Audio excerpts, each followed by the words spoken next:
அஸ்ஸலாமு அலைக்கும். இந்த தமிழகமே ஒரு பரபரப்பான விஷயத்தை தெரிஞ்சுக்க மிகவும் ஆவலா இருக்கு. என்ன விஷயம் அப்படின்னா, இளைஞர் அஜித்குமாருக்கு என்ன நடந்துச்சு தெரிஞ்சு கொள்றதுக்கு எனக்கு தெரிஞ்ச சில விஷயங்களை நான் உங்ககிட்ட சொல்றேன். இளைஞர் அஜித்குமார் சிவகங்கை மாவட்டத்தில் கோவில் காவலாளியாக வேலை சென்று வந்திருக்கிறார்.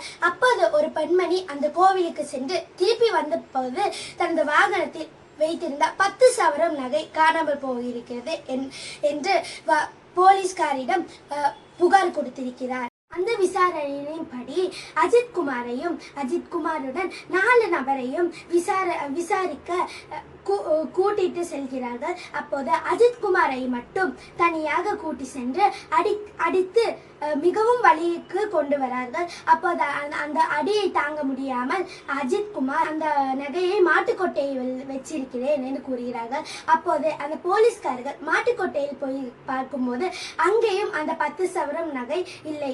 அப்போது அஜித்குமார் கூறுகிறார், உங்கள் அடியில் இருந்து தப்பிப்பதற்காக தான் நான் இங்கே கூட்டி வந்தேன் என்று கூறினார்.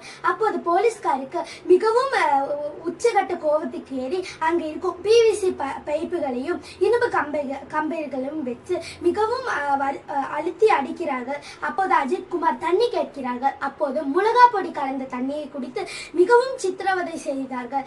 அங்கேயே பரிதாபமாக அஜித்குமார் இறந்திருக்கிறார். அஜித்குமார் எந்த தவறும் செய்யவில்லை என்று தெளிவிக்கப்பட்டது. அப்படி இருந்தும் தனது அம்மாவும் தனது தம்பியும் அஜித்குமார் வீட்டுக்கு திருப்பி வருவார் என்று மிகவும் அவளோடு காத்திருந்தார். அஜித்குமார் பணமாக தானே வந்தார். அது மக்களுக்கு மிகவும் வருத்தத்துக்கு உள்ளாக்கப்பட்டுள்ளது. காவல்துறையினர்கள் மக்களை காப்பாற்றுவதற்கு மட்டும்தான், அதை விட்டு அவர்களிடமிருந்து இப்படி ஒரு செயல் நினைத்து பார்க்க முடியவில்லை. மிகவும் சங்கடத்துக்கு உள்ளாகப்பட்டுள்ளது. ஆனால் சில காவல்துறையினர்கள் அப்படி இல்லை. சில காவல்துறைகள் மட்டும்தான் இந்த அளவுக்கு செய்கிறார்கள். அஜித்குமாரின் நீதி கிடைக்குமா நீதி கிடைக்காதா என்பது முழுக்க நீதிபதியிடம் தான் இருக்கிறது. நாம் பொறுத்திருந்து பார்ப்போம் அஜித்குமாருக்கு நீதி கிடைக்குமா கிடைக்காதா என்று. அஸ்ஸலாமு அலைக்கும்.